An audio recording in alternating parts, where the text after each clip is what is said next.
স্বামীর অনুপ্রেরণায় ফুল ও ফলের গাছ বিক্রি করে স্বাবলম্বী হয়েছেন রোকসানা আক্তার।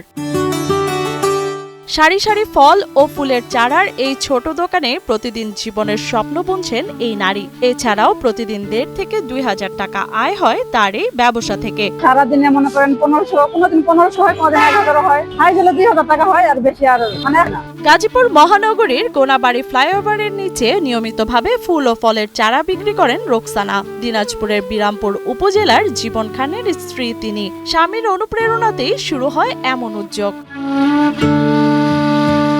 রোকসানার সংগ্রহে রয়েছে তালগাছ, কামরাঙা, বেগুন, ক্যাপসিকাম, বকুল, মেহেদি, লাউ, টমেটো ও চাল কুমড়া সহ বিভিন্ন জাতের ফল, সবজি ও ফুলের চারা।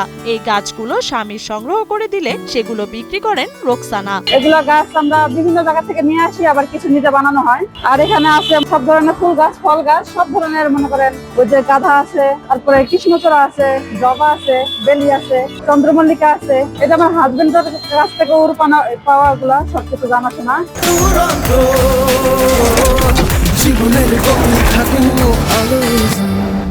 রোকসানার দোকান থেকে ফল ও ফুলের গাছ কিনে নেন পথচারী, বাসার গৃহিণীরা ও স্থানীয় স্কুলের শিক্ষার্থীরা। সহজেই কম দামে গাছ ও চারা কিনতে পারায় খুশি তারাও।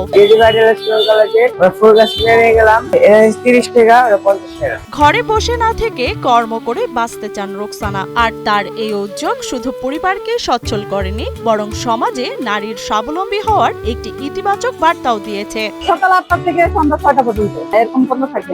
নিজের স্বাধীনতা, পোশাক ও সম্মান বজায় রেখেই যে স্বাবলম্বী হওয়া সম্ভব, রোকসানা আক্তার তার বাস্তব উদাহরণ। আর এর জন্য প্রয়োজন পরিবারের সহায়তা এবং সমাজের দৃষ্টিভঙ্গির পরিবর্তন। ভালো একটা উদ্যোগ নিচ্ছে, ঠিক আছে। তারা স্বামী স্ত্রী উভয়ে এই ব্যবসাটা করে মোটামুটি একটা ইনকাম করা চলে যাচ্ছে।